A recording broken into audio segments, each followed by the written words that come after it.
Hi, Amanda. I have your scan here. So let's talk numbers and let's talk a plan moving forward a little bit here. Got a couple options. So this is the scan that you took on March 1st, and this is compared to the scan that you took on February 2nd. All right, so your water was down 2.5 pounds. So that's quite a bit of a water fluctuation. It's normal. I see it all the time. But that affects what the scale looks like. And you'll know what I mean in a second. Okay?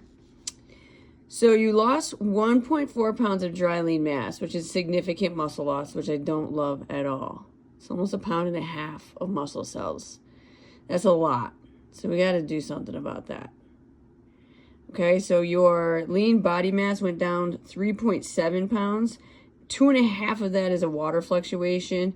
Not super concerned about that at all. But the 1.4 pounds of dry lean mass, I don't like that at all. Okay? And then you gained 2.9 pounds of body fat. So we definitely don't want to see this. We want to see muscle going up and body fat going down. Okay, so we have the opposite here.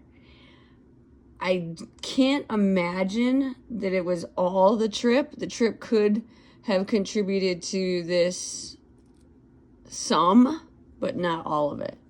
So I guess what I'm saying with that, I just need to know like what you're doing with nutrition right now. And if you feel like you're being accurate, if you're accurately counting numbers or serving sizes or whatever else, if you're being consistent with it. Because if you're being consistent with your nutrition plan, then we need to make adjustments to it, because we can't have this happening. If you're not being consistent with your nutrition plan, then we're not going to make any adjustments other than being consistent. Okay? If you feel like you're being consistent with a good nutrition plan, and this is happening, I want to have you meet up with Carlene. I'll sponsor a meeting between you two, a nutrition consult between you two, and you can talk nutrition with her. But if you're not being, consistent with it, then we're not gonna have any other intervention at this point than that. I hope that makes sense. Okay. So let's continue just going through the scan a little bit more. So your net loss was 0.8 pounds, right? You lost 0.8 pounds, and you lost 2.2 pounds of skeletal muscle mass, and you gained 2.9 pounds of body fat. So we want those numbers to be total opposite.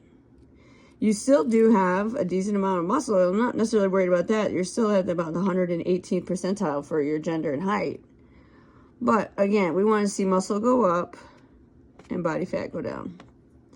So you gained 1.5% of your body fat.